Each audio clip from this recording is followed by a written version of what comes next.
Tadi turunannya kata Al-Quran, orang berzikir hatinya akan selalu tenang, cenderung tenang. Kecenderungan sukses tinggi, bahagia. Sudah? Meningkat kecerdasan, cenderung pintar, bertambah pengetahuan. Bentuknya dua, bisa mengerjakan perintah, bisa meninggalkan larangan. Ini tinggalkan, ini kerjakan.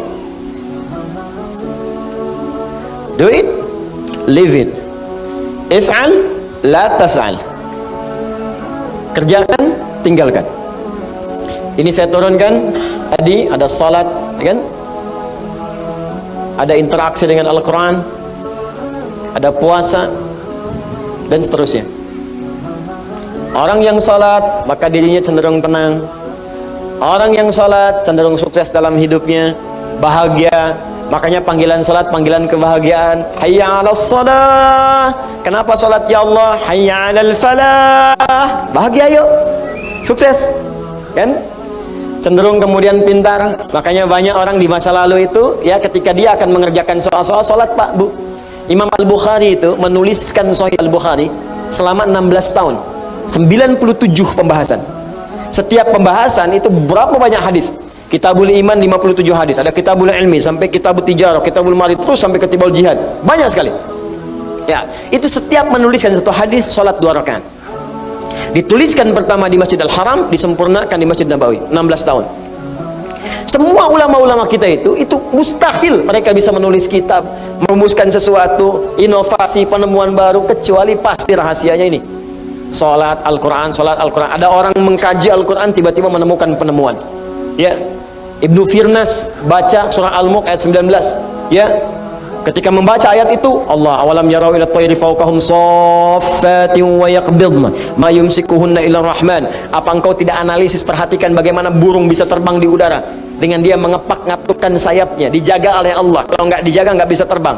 Maka dilihat Allah berkehendak bisa terbang karena apa? Kepakatup sayap, dilihat, dianalisis, bikin modifikasi sayap burung, terbang naik ke atas bukit sampai bisa terbang 20 meter. Ngelihat ke bawah, jatuh, meninggal. Nah, betul, ketika meninggal dan meninggalkan karya yang kelak itu jadi prototipe pesawat terbang di kemudian hari. Ya, ada lagi Jabir bin Hayyan baca Al-Hadid, Quran surah 57 ayat 25 sampai 26. Wa anzalnal hadid, kami turunkan besi dari langit. Besi bisa turun dari langit. Dilihat apa itu besi. Dicari besi. Sekarang terbukti meteor ada yang bahannya dari besi. Ya, turun dari langit. Waktu itu bingung, apa ini besi? Apa sih besi itu menarik? Dibawa ke labnya besi. Dianalisis, dikeluarkan sampai ke atom terkecilnya. Dianalisis sampai sumber-sumbernya. Sampai sekarang nomor atom besi itu terambil dari Al-Quran. Nomor atom besi Fe verum, F besar E kecil, nomor atomnya 26. Ya, setiap atom itu punya isotop untuk menjaga stabilitas atom. Saya dulu belajar kimia. Ya, nomor 55, 56, 57, 58, ada 4 isotopnya. Yang paling stabil isotop nomor 57, surah 57 ayat 25 sampai 26. Itu ada sejarahnya. Bukan John Dalton yang pertama kali menemukan atom, Jabir bin Hayyan. Ya, saya baca, kalau lagi kosong-kosong saya pergi ke toko buku, saya beli itu buku kimia, buku fisika, matematika, latihan, lihat-lihat, nggak tahu nanya, buka YouTube, lihat, belajar. Saya baca, Pak, ada anak mahasiswa datang, kamu dari mana? Kedokteran, Ustaz. Mau belajar apa? Ini, kamu bawa modul kamu kedokteran semua ke sini, terangkan pada saya baru ajarkan pada kamu pengetahuan yang kamu inginkan. Ini saya senang belajar, baca, dan ketika kita pelajari ternyata semua relasinya dengan Islam itu tinggi. Ya, saya sering bahas, fisika juga banyak kaitannya, fisika itu paling banyak. Karena fisika itu kaitan dengan metafisik, metafisik paling tinggi itu ya belajar agama. Agama itu ya Islam. Makanya ketika orang belajar fisikanya benar, itu pendekatan ke Allahnya tinggi. Ya, dari bab pertama aja, bab gaya kan di fisika pertama kan? F1 sama dengan F2, gaya gerak sama dengan gaya dorong, apa yang masuk itu yang keluar, yang masuknya kecil, mukul kecil, maka bunyinya kecil, mukul besar, bunyinya besar. Imannya sedikit, amalnya sedikit. Imannya kuat, amalnya makin kuat. Ya, hukum gayanya, gaya berbanding lurus dengan tekanan, F berbanding lurus dengan P. Ketika orang ingin bergaya menunaikan ibadah, tidak akan luput dari tekanan. Ada hambatan. Apa di antara hambatannya? Banyak. Ada hambatan pribadi, hambatan di tengah. Mau berangkat ke masjid tiba-tiba hujan. Bagaimana mengatasinya? Rumusnya turunkan. Mau ke masjid hukum jamak qashar, S sama dengan V dikali T. Jarak, ya, kecepatan dikalikan dengan waktu. Ya, mencari kecepatan S sama dengan S dibagi T, V sama dengan S dibagi T. Jadi ketika kita mau ngukur ke Bandung, kecepatannya berapa supaya nggak dikosor? Nyampe. Makanya kalau mau ke Semarang pakai pesawat karena kecepatannya tinggi, waktunya semakin cepat. Ya, berangkat kemudian jam 11, nyampe jam 12, zuhur aja belum. Apa yang mau dikosor? Jelas kan? Ini kita belajar tuh begini, ditarik ke akhlak, nyambung. Akhlak, F, gaya berbanding lurus dengan tekanan, hukum Pascalnya. Gaya berbanding lurus dengan tekanan, semakin banyak gaya, semakin tertekan. Akhlak. Banyak pokoknya. Oh, pokoknya indah deh, kalau belajar yang benar tuh enak. Di fisika tuh nggak berhenti di kampus, di kuliahan, dibawa ke masjid, masih diterapkan fisika. Ya, hukum hambatan, gaya Ohm, macam-macam, enak pokoknya kelihatannya. Di Thomas Alva Edison itu kalau baca surat An-Nur aja ayat 35 udah selesai tuh, nggak akan sampai 1000 kali bikin bohlam. Oleh al-misbahu fi zujajah. Ya, kalau mau terang itu mesti ada zujajah, ada kaca. Nggak bisa begitu aja, bisa meletus, bisa hancur terus-terusan. Itu kan dia yang ke 1000 itu bikin kaca pelapis jadi bohlam. Baca satu ayat selesai. Itu. Kenapa jadi ke sini? Ini perintah. Ada yang kedua, sifatnya berbentuk larangan. Apa namanya?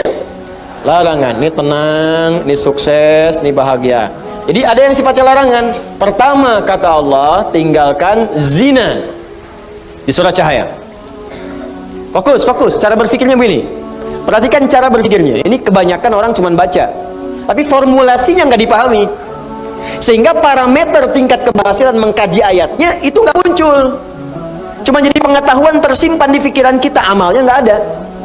Di bacaan Nur, zina masih terus saja dikerjakan. Zina mata, zina telinga, zina lisan. Ya, bacaan Nur, ada yang korupsi, ada yang mencuri, ya, ada yang menipu, ada yang nyogok. Padahal ayatnya jelas. Maka dari itu, lihat perbandingan terbaliknya. Orang mengerjakan perintah akan meraih ini. Orang meninggalkan larangan, maka ini akan cenderung terjaga. Hatinya tenang, kesuksesan mudah didapat, kebahagiaan mudah diraih. Ketika yang dilarang dikerjakan, maka akan berdampak kepada jaminan yang tadi disebutkan. Zina, ketika zina dikerjakan, maka cenderung membuat hati tidak tenang. Makanya orang yang berzina nggak pernah tenang. Makanya zina dalam bahasa Arab, secara bahasa, az-zina, zina fil lughati asy-syu'uru bid-dhiq. Makna zina secara bahasa yang pertama adalah perasaan yang sempit dalam jiwa. Zina itu bisa ditulis dengan dua cara. Begini, zai, kemudian nun, alifnya ke atas. Ini bahasa orang Najdin, zina. Ada bahasa orang Hijaz, zai, kemudian nun, alifnya ke bawah begini, zina. Ya. Bisa ditulis dengan dua cara. Ini alif yang tadi saya sebutkan, alif bisa begini, tegak, bisa begini, bawah. Az-zina fil lughati lahu ma'anin katsirah wa minha asy-syu'ur bid-dhiq. Zina secara bahasa memiliki banyak arti. Di antara makna yang paling populer, yang pertama adalah perasaan yang sempit di dalam hati. Makanya orang yang berusaha untuk berzina, awas, hati-hati, melanggar ketentuan Allah, kata Allah tinggalkan, dia kerjakan. Itu pertama akan menyebabkan hatinya terasa sempit, sering gelisah. Makanya jangankan mengerjakan yang secara istilah, benar-benar dikerjakan hubungan seksual. Baru mau muqaddimah saja, mata mau melihat gambar-gambar yang kotor, itu karena hatinya sempit, gelisah, gak mau ketahuan orang. Ya, sembunyi-sembunyi bawah meja, ya, masuk ke kamar sendirian, gak mau orang lihat. Kenapa? Karena sempit. Tuh, ketenangannya hilang. Orang tenang itu kan cenderung gelisah. Orang yang tidak tenang cenderung gelisah. Ya, kalau orang tenang tuh biasa aja, lagi baca handphone, mau lihat, gak apa-apa, silahkan. Ya, berkata-kata, dengar, gak ada masalah. Tapi ketika ada orang berbuat hal yang dilarang tadi, berkata-kata gak mau kedengaran orang, makanya transaksinya tertutup pakai kode-kode. Ya, di mana roti bisa ditemukan? Roti. Hah? Kijang satu. Kijang. Hewan yang disalahkan. Cek. Makanya kata-katanya cenderung diarahkan kepada yang lain. Kupu-kupu malam, kupu-kupu. Tuh. Buaya darat, buaya aja nggak ada yang begitu. Ya, coba lihat kehidupan buaya. Iya, ada buaya yang berzina. Ya, buaya emang hidupnya begitu. Ya, yang bayangkan. Jadi saya mau katakan, orang yang melanggar ketentuan ini pasti hatinya gelisah. Awas, suami yang mencoba, pria yang mencoba kemudian bergaul di luar hal yang dibenarkan dan mencoba untuk berzina, pasti akan gelisah hidupnya. Puncaknya apa? Kesuksesan akan berpengaruh. Betapa banyak karir hancur gara-gara kemudian perbuatan ini. Ya, betapa banyak kebahagiaan hilang, hancur rumah tangga, berpisah kemudian, anak-anak kemudian jadi terlantar.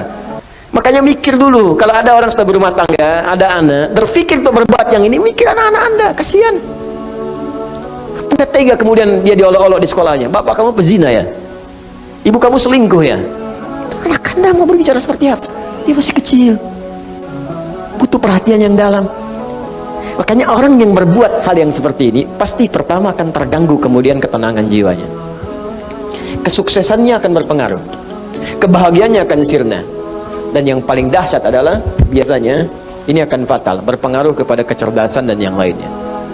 Ya, bisa kecerdasan kepada otaknya, intelektual, bisa kecerdasan pada emosinya. Banyak kok Ustadz orang yang zina pintar otaknya tapi emosinya tidak ada. Untuk apa pintar otaknya kemudian emosi tidak terkendali? Banyak orang tak mampu mengendalikan emosinya sehingga kepintarannya menghasilkan mafsadat yang lebih luas lagi.